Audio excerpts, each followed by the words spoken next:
Students at a local school welcomed a very special visitor that brought positive messages while discouraging violence and bullying.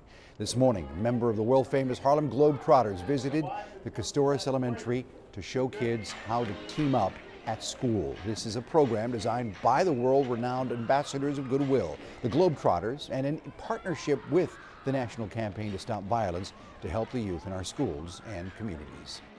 Don't cyberbully because it always keeps track of you. So like if you want like a really good job and then someone comes and it's like if you bully them, then you won't get that job.